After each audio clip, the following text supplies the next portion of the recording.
మీ పాఠశాలలో చదువుతున్న విద్యార్థులందరూ అదే స్టూడెంట్ అటెండెన్స్ లిస్ట్‌లో ఉన్న విద్యార్థులందరూ కూడా యూడైస్‌లో ఎన్రోల్ అయ్యారా లేదా? ఒకవేళ తేడా ఉంటే ఆ విద్యార్థుల్ని మనం ఏ రకంగా తెలుసుకోవాలంటే స్టూడెంట్ మాడ్యూల్ ఓపెన్ చేశాక 2024, 25 పైన క్లిక్ చేసి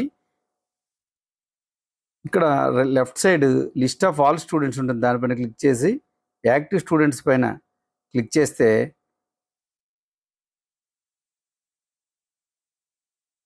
మనకిలా ఓపెన్ అవుతుంది. ఇక్కడ రైట్ సైడ్ డౌన్‌లోడ్ ఎక్సెల్ పైన క్లిక్ చేస్తే మనకి ఎక్సెల్ అనేది ఓపెన్ అవుతుంది. ఓపెన్ చేస్తే ఎక్సెల్‌ని ఇలా తరగతి వారీగా మనకి లిస్ట్ అనేది మొత్తం విద్యార్థులందరి వివరాలు అంటే యూడేస్‌లో ఎవరున్నారో ఆ విద్యార్థులందరూ కనిపిస్తారు. అటెండెన్స్ లిస్ట్‌తో ఈ లిస్ట్‌ని తరగతి వారీ పోల్చుకొని ఎవరైతే విద్యార్థులు మనకి ఇక్కడ యూడేస్‌లో లేరో వాళ్ళని వెంటనే యూడేస్‌లో మనం ఎన్రోల్ చేసుకోవాలి.